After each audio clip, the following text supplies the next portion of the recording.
A big piece of the future has a chance to shine at a rookie showcase on today's Locked On Mammoth.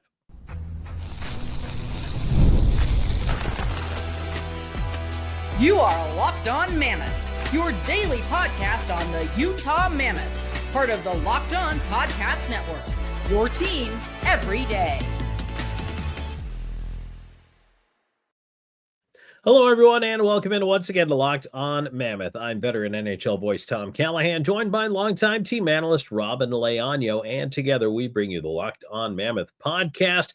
We are so pleased to have you on board here with us. Thanks for making us your first listen each and every single day when it comes to the Utah Mammoth. Well, we are almost into September, and as we approach training camp, plenty of stories that are going to make themselves evident here. September is going to be our month to get you jazzed, get you ready. And one of the earliest things happening is going to be the rookie portion of camp as we get to the season. But one Utah Mammoth rookie has a chance to impress at a rookie showcase. Robin, none other than Tij Iginla has been invited to the 2025 NHLPA Rookie Showcase in Arlington, Virginia. The only downside about this September 3rd event, unfortunately, is it's closed to the public. So we won't get a chance to see it. But Iginla was picked as the Mammoth representative. And so, Robin, I want to ask you, as a player who missed half a season of hockey last year, is it a little surprising that it's Iginla that gets the nod, or do you just feel maybe the provenance and the draft position kind of made him the obvious choice? You know, it's interesting that you bring this up, Tom, because I'm trying to take a look at any other option that there might that you could put out there, right? I mean, you can make a really good argument for Cole Baudouin. We can maybe talk about that in a little bit, but if you take a look at this year, the top prospect who would be decided is out for a while with Caleb Desnoyers after having a couple weeks ago or a week and a half ago at this point, just getting being sidelined with a medium to long term injury. Again, we have to figure out what's going on with that. But to me, I think, Tom, that this signals that there's some confidence that he's ready. Or at least like ready to get back on the ice full speed, do all that, and really prove himself. But B, I think it shows to an opportunity maybe that he can get an early look, step onto the ice a little bit early, to showcase that he is ready. He is ready to get back and actually try to make a push for a spot on opening night roster for the Utah Mammoth. Now, I'm sure all the donors know that last year's representative was Josh Doan. But I want to talk about Iginla here in just a moment. And the whole point of the showcase, and I'll tell you in a minute after I tell you today's episode is brought to you by FanDuel. Football season's around the corner. Visit the FanDuel app today and start planning your future bets right now. One of the reasons, let's face it, Robin, you got to have the drip going here for your, as it turns out, upper deck photo shoot. That's what this is about. Upper Deck is going to take photos and videos of some of the top prospects for their hockey cards and other memorabilia. Now, again, This is September 3rd at the MedStar Capitals Iceplex Arena, which is where the Caps practice, and again, closed to the public. Here's the interesting thing to me. So Josh Doan was there last year, and now, so Doan comes out of that, and it really, isn't it kind of crazy? Actually, before we get to Iginla, this is a point I want to ask you about, because, boy, they really still had a lot of just high expectations for Doan going into last season, and it just seems like it didn't quite happen. Yeah, it didn't. Now it's a You're right. It didn't quite happen. I mean, here's a couple of things. I mean, I think most of us kind of expected Doan to play bottom 6 minutes still, at the very most for the Mammoth this last season, or I guess the Utah Hockey Club at that point. But you're right. I feel like it's interesting, but if you think about it, maybe one thing you can make an argument for, and this could very well be the case, is yes, skill level is one of the things that goes into these inviting to the rookie showcase. But as you said, it's an opportunity to get these photo shoots and do all that done. So that means to be telling me, Tom, that a lot of it really goes beyond the skill talent of these rookies. It really more is the name value and what this kind of what it brings. Last year, as you mentioned, it was Josh Doan. And why did that matter to that group? Because it's Doan. I mean, the son of Shane Doan, Arizona Coyotes great Shane Doan. So there's a legacy name to it, so much name recognition. And now you get the same exact thing, another legacy pick for the Utah Mammoth in Tij Iginla, being, of course, the son of Jerome Iginla. And a couple other players are going to be there. Jimmy Snuggerud, another famous offspring. Matthew Schaefer, Ryan Leonard, among others who are scheduled to be there. I'm really interested to see exactly, what Iginla, and this is the thing, misses some time due to injury. And so talking about the fact that, his dad, Jerome Iginla, number one of the hardest working NHL players of his time, one of the best leaders of his generation. I think now what we're looking to see, and I mean, we, the hockey folks and Mammoth fans, keep an eye on this, is how much of that got passed down, how much of the leadership, how much of the grit, the determination. Reports said Robin spent a lot of time in the gym this offseason, really trying to get in shape, get better, and make a big impact when he was able to return to the ice. And I think that is something to get really excited about. And I think the other thing too is, we're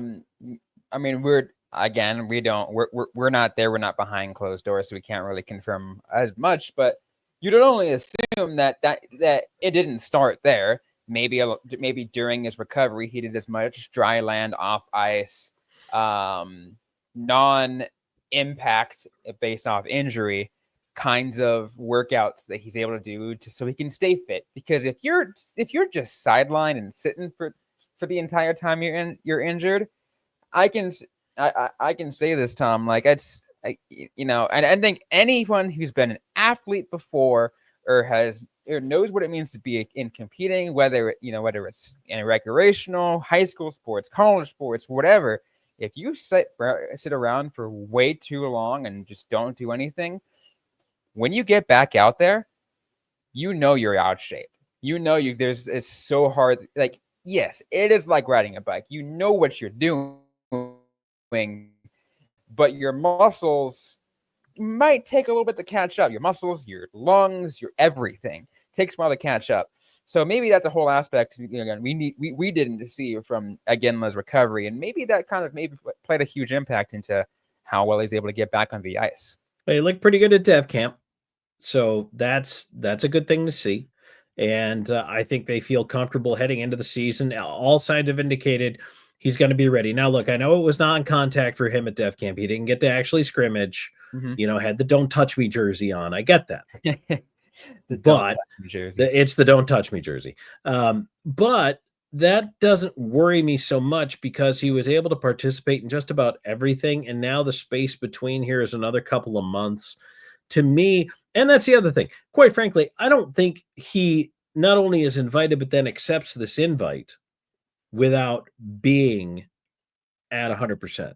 So I feel pretty good about that. I think the Mammoth were definitely cautious this summer, but hey, he was out there on the ice for most of it.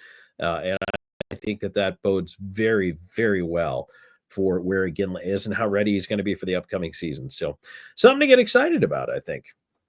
Oh, no, certainly something to get excited for. And I know so many Mammoth fans are just super excited for their just to see Tij Iginla hit the ice. Maybe you were a Mammoth fan who tried to watch him through as much of the junior of his year in junior before getting injured that they could, right? But there's only so much. Yeah, no, absolutely. And hopefully he does get a full season in there. Who knows? Might start with the big club this year. We'll see. Let's see if he's going to be able to get those games in. All right, Robin and I have more to get to on the program here. We actually have a very important note, something we want to discuss on the other side of it. Locked On's doing a couple of things new. We talked about the NHL Top 100. Now there's a fan survey as well that we really want you to be a part of if you're able to take the time, and you might be able to get yourself a gift card. We're going to talk about that here in just a sec. All right, today's show brought to you by Monarch Money. You know, most people can't name all their financial accounts or even what they're worth, whether it's 401k, properties, investments, any of that. And when you don't have the full picture, you can end up leaving money on the table. And that's why there's Monarch Money. It's an all-in-one personal finance tool that brings your entire financial life together in one clean, easy-to-use interface on your laptop or your phone. Monarch is built for people with busy lives. If you've been putting off organizing your finances for whatever reason, Monarch is for you. Monarch does the heavy lifting for you. You can link all your accounts in minutes, see clear data visuals, you get smart categorization of your spending, and you finally feel in control of your money without ever touching a spreadsheet. Categorization. This is something I haven't talked about a whole lot. I talk about the convenience of having everything in one place. I love that. I hate going from app to app. But the categorization, it breaks it out, makes it much easier to see where you are and where you are not spending money. Maybe you think you're spending more on gas than you are, but maybe you're spending more on streaming. Maybe you're spending more on your entertainment dollars. Maybe, you could budget a little bit more for groceries, and you don't get to see those things necessarily when you kind of have to hop around and view everything in different bubbles. And that's why Monarch makes things so easy. And it allows you to just keep track of everything in one place. I do absolutely love it for that. Don't let financial opportunity slip through the cracks. Use our code LOCKEDONNHL at monarchmoney.com in your browser for half off your first year. That's 50% off your first year at monarchmoney.com with code LOCKEDONNHL. Tom Callahan, Robin Leaño here with you. This is the part, folks. Number one, if you like what you hear, please like, follow, subscribe. Punch the old thumbs up down there if you're on the YouTube side, and it helps us with the algorithm, helps you with the algorithm as well to find more great hockey content like this. I know the everydayers love hearing us dish about the Utah Mammoth as we're coming up here on September, and then training camp will be here before you know it. I mean, it's right around the corner. Then all of a sudden it'll be opening night. But I always say, hey, if you like what you hear, let us know. Well, we have an important request for you. Locked On wants to hear from you. We've put together a survey to learn more about our listeners and make your favorite podcasts, ours, of course, better than ever. This is your chance to tell us, number one, what you like, but also what you don't like, and answer questions about our advertising. So if you go to lockedonpodcasts.com/survey, you can get started. Everyone who completes a survey will be entered to win one of 10 $100 Amazon gift cards. So lockedonpodcast.com/survey, and you're entered to win for a chance to win one of 10 $100 Amazon gift cards. So lockedonpodcasts.com/survey. You can also find the survey link in our show notes. Thanks for helping us out. This is your chance to be a voice. And number one, thanks to the folks who let us know in the comments, or they reach out to us on social media talking about the show. We're always looking to innovate. We're always looking to do new things. And hey, you know what? If you like the show, we would particularly like you to take the survey. Yeah, and let them know that you love us. You can talk about Robin Sparkles till you're blue in the till you run out of characters. You talk about Robin Sparkles. Not talk about Robin Sparkles. Oh my goodness. Yeah, seriously though, it's your chance to feed back into this and kind of help shape what this becomes. There's been a lot going on and the business side of things and with acquisitions and mergers and all that fun stuff lately. We're not going anywhere. First of all, I don't know if you're a media geek like me and you stay abreast of all that stuff. Number one, we're not going anywhere. But number two, Robin, it does help because look, let's face it, we are a show that reacts to what people enjoy. We want to bring you more of the content you enjoy. So if you do like things, one of the things this year we're going to do more of is lives, simply because, Robin, we heard people tell us that they wanted more live content. Absolutely. And I feel like it's an interesting thing, Tom, that, something that we overlooked last year. We did a couple and we knew it came out, but we just didn't do enough of those. And then we asked people, it's like, hey, do you want us to do more? They said, yeah, we want you to do more. So we will be doing that. There is still some things in plan for maybe a live, like a really big live coming up in the next 6 to 8 weeks. You could do the math if you want to do it, but we can't confirm it yet because we're still working out some details. But I'll just leave it at that. But that's going to be one of our biggest lives. But we're going to try to keep doing those, especially during the season, Tom, where I think it's a lot easier to do like a live pregame or a live postgame show. And that is something, I mean, if you're interested in those, we will be certainly, trying to dedicate some regular time to them, whether it's, 15 minutes, 30 minutes, whatever it may be, that we're able to do some pre, some post. We'll do some live reactions on stuff. Plus, I mean, we're always available on social during the games as well. And that, again, direct feedback. That's why we're going to be able to make those changes. Yeah. And by the way, our like when we do those pre and post lives, those will be in addition to our normal daily content. Correct. We will still be doing our normal episodes. And then we'll also be doing that on top of everything as well. So that gives me a chance to lean back on the old, and Robin, you too. I mean, the broadcast training, right? Doing the pregame show, the postgame show. You and I have both worked college and pro sports. And oh yeah, no, I mean, anyone that's followed me for long enough knows that I did pre and post for KCUB in Tucson, Arizona, doing pre and post for Arizona football and basketball, which was a fun time, by the way.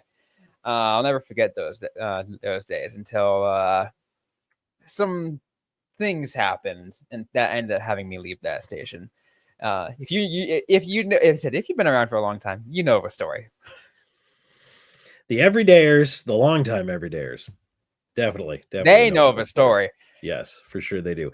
All right, the NHL is creeping towards a quicker start to the season. They're not going to shorten the season, but they might start a little sooner. Bill Daly had something to say about that. We'll bring that up next. And today's episode is brought to you by FanDuel. The NFL season is almost here, and FanDuel is making sure you're ready for kickoff with a can't-miss offer. Right now, new customers can bet just $5, and if your bet wins, you'll get $300 in bonus bets to use across the app. And again, I love using FanDuel. It is my place to always check for odds and to place my bets because it makes it super easy to look for player props, to build same-game parlays, to do all that kinds of aspects, and just really to have a lot of fun. I always do a same-game parlay or just do whatever I can, have some fun. In addition to, again, watching my 49ers either have a really great season, disappoint me in the end, or just outright disappoint me no matter what. That's the fun thing about being a San Francisco 49ers fan. But you know what? FanDuel makes it just a little bit more fun, a little bit easier sometimes. So are you ready to play? Download the FanDuel app right now by visiting FanDuel.com to get started. That's FanDuel.com to place your first $5 bet. All right, Tom Callahan, Robin Leaño here with you, Locked on Mammoth podcast. Again, we really appreciate it if you share the show with your friends. If you like what you hear, that's one of the ways you can help us out. Commenting helps us out, but also sharing the link to the show as well. That is absolutely huge for us. Thank you so much if you do choose to support us like that. Okay, Robin, what would you feel about the NHL in 2026? So not this year, obviously. Maybe starting a little bit earlier. So we're up to 84 games now. And this to me is the baseball argument, right? Do you really need 162 games? The answer is no. 120, maybe even 100. It's a long season. I want the World Series to end in October, not November. I don't want to be playing in the snow. But so flip it around to hockey. 84 games now. We're adding an extra. We're shortening the preseason a little, but Bill Daly, who is Gary Bettman's right-hand man, said there's the possibility training camps and the regular season could start in September instead of October. Your thoughts? It's interesting because I was trying to think about this, Tom. I was trying to wrap my head around everything. And I remember a time in which the season would start around Canada Day, right? It would start around Canada Day, and Stanley Cup Finals would finish in early to mid-June, and now it goes all the way to the end of June. And I'm like sometimes wondering in my head, I'm like, how do we get here? Or how does it get this long? Things have changed, and with expansion, there's not going to be expansion anytime soon, at least not in at least next couple of years. 5-10 years, yes, maybe. But that's for a whole other conversation. But going to an 84 game season, Tom, it really at this point only makes sense. And in order to keep the season from starting in July, from ending in July, I should say, from ending in July, you have to make some compromises. To start in September is the only logical thing that makes sense. And again, we're not talking about like starting in like September, 10th, right? We're not talking about starting Labor Day. We're talking about, like, to me, this is like later half of September, towards the end, really. This just gives you a couple extra days to be able to kind of boot up and fit in those extra games without having to end way too late or just again starting way too soon. I would honestly hate, as a media personnel, Tom, like, I like my vacations, right? I think we all deserve some vacations every now and then. That's the one thing I wouldn't like, because again, it essentially would shorten our time frame, because training camp would start earlier and everything else would start earlier, and then all of a sudden we only have 6 weeks off at the very most from hockey, which again, we don't even get off anyways, but that's right. Right. Yeah. Now we get part of July and all of August, really. And then once September hits, the NFL kicks off and college football. But if you want a precedent for starting earlier, junior hockey already does. So they get things going before anybody else. The one thing, Robin, that I would want to see out of the earlier start is to finish the cup a little earlier. Again, be nice. We were only 10 years removed, from it ending in early mid-June, which is fine. Early mid-June is fine, I think, because at least that's when the cup ends. And that carries, it's a nice natural follow through to the draft and a free agency. Yeah, no, because there was that's fine. There was maybe a week break between that and then awards and then draft, versus now where it ends and then awards 3 days later and then draft 2 days later, and the awards aren't even the awards anymore. All the awards are handed out before the awards. What's the point? Which is interesting, because last year they had the award ceremony and the draft at Sphere, which was apparent. Well, the award ceremony wasn't at Sphere. The award ceremony was still in Vegas. It was at Park MGM, somewhere nearby, right? Some theater nearby. But they still did a whole event out of it. And I'm like, why did they get rid of that? Because it was cool, right? Even the media, even some media people during those times got a chance to get, put up their best outfit, walk the red carpet. I would have loved the opportunity to walk a red carpet, Tom. I know. I don't get that. I don't get that experience very well. Yeah, sure. I might have an IMDb page. Doesn't mean I'm that famous. Had to bring that up again, huh? Just very, very casual, Robin. I'll just leave this right here, right there. Hey, let us know in the comments if you've checked out Robin's IMDb page. I want to know. It's really blank, by the way. There's not a whole lot to it. It's there. It exists. It's just... It is there. I'm curious to know if anyone's gone to check it out. Honestly, I'm curious too. Yes. Well, let us know your thoughts in the comments too. Do you like an earlier start? Do you not want an earlier start? What do you think about that? Does the concept ring true for you? Does it make sense? I don't mind starting a little bit earlier. I will trade regular season meaningful games for preseason. Preseason went too long. Even when I was calling games, Robin, it's kind of like going to your starting goaltender. Hey, how many pucks do you need to see? Do you want a full game? Do you want a period here, a period there? What do you need to get ready? That's how I treat it. NFL starting quarterback. What do you need to get ready? Yeah. Me, Tom, the radio guy. What do you need to get ready? I need You to know, call like one to get back into the it's flow. interesting that you mentioned that, Tom, because you can use the NFL as a little bit of an example, because the NFL kind of splits it between 4 different weeks, right? By week 3, they're doing a full-on dress rehearsal. So by week 4, it means absolutely nothing, right?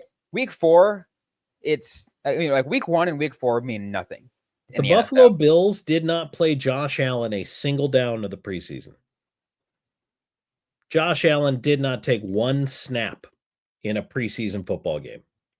Yeah, especially even now, like slowly over time, preseason's becoming less important, because what they're seeing now is they are running essentially full speed drills during practice. I mean, yes, you need to be able to get the experience of an actual game, but like sometimes, like all you need is just one game of a preseason, maybe 2 at max, and like at least you're up to speed. And against another team, because you can do like springs, like for example, like college football, they do like a spring scrimmage, right? They can like, hey, mid training to see how you go. Sometimes it's against each other, right? They just do it, intra squad, like I'll use University of Arizona because my alma mater as an example, right? Red versus blue, right? What is it like? So sometimes some players only need as simple as that, and I'm not saying you should do that because you need more, right? You need a little more than that, but you're right. It is preseason is way too long. Just to shorten that and add more preseason games, or add more regular season games. I like that idea. Absolutely. You know what I don't need any more of? Taylor Kelsey. Don't need any more of that. Oh God. That's I know there's a decent amount of carryover between the donors and some Swifties, so I won't comment as much. I always have a quick story for you. Well, I got a quick story for you. So Carrie Underwood married Mike Fisher when Fisher played for the Preds. And the kind of inside joke with everybody there was that we called her Mrs. Fisher. So, that was kind of the thing. Or sometimes we call him Mike Underwood just to get him. But oh, you didn't change your name? Yeah. So Fish, and he was good natured about it. He took the ribbing all in good time. But I will say, I'll stop you right there. It would be really weird to call Carrie Underwood Carrie Fisher for not a whole other reason, though. Well, and I get that. Being a Star Wars person, I get that. But Vince Gill did present her with a Mrs. Fisher jersey with Mike's number on it. Okay. So he literally did have a Mrs. Fisher jersey made up for her and gave it to her. So there you go. But I guess Vince was in on the joke. So I don't know. But I don't know. I'm not a celebrity couple person. Don't ever take me celebrity spotting, Robin. If you're like, Tom, this is who we're looking for, and you could show me a photo of the person, I will miss them. I'm just not good at it. Don't take me. So note to self: do not walk around Hollywood with Tom Callahan. No, I'm useless. I'm going to be looking at all kinds of stuff that is not people. So, yeah. No, I'm also with you too. Unless we're walking down like an alley, like a street where like you can point out hockey people, I will do that. I was going to say an alley. That sounds creepy now. Not an alley. But look, I've been greeted by the Sharks fans in San Jose who hang out right outside the gate. They all kind of stand there in the corner, and they have their signs for your bus. Yeah, so that and there is an actual alley behind Madison Square Garden in New York that you pull the bus through. So yeah, that's also like a 100-year-old stadium. But so well, it's nice and new inside, I guess. Anyway. Sorry, I'm going to lead us down a rabbit hole we don't need to go down. We're already getting down there, but yeah, I know. So, all right. Anyway, early start. What do you think? Let us know. Iginla on his way to an exclusive rookie showcase for the NHLPA and Upper Deck. So all of that going on, and Robin and I are gearing up for the start of the season here. Robin, now we love to hear from people on social media. Where can they get in touch with us? Yeah, you can get in touch with us just about everyone on social media. Mostly active over on Twitter/X at Robin_Leaño. That's me personally. But the show is at Locked On Mammoth. At Locked On Mammoth. And again, that's everywhere. Twitter, X, Instagram, Threads, Blue Sky, TikTok, whatever you want to reach us out to, you can reach us out there. Yeah. I'm over on Blue Sky at Tom Talks and on Twitter at Callahan on Air. So want to say thanks for tuning in once again to this episode of Locked on Mammoth. And we are only 3 days a week, not for too much longer. I think another couple of weeks. And then we're back to 5 days a week, bringing you daily content on the Mammoth. So hit that subscribe button. Thanks for being a part of the show. We appreciate it. We'll talk to you next time.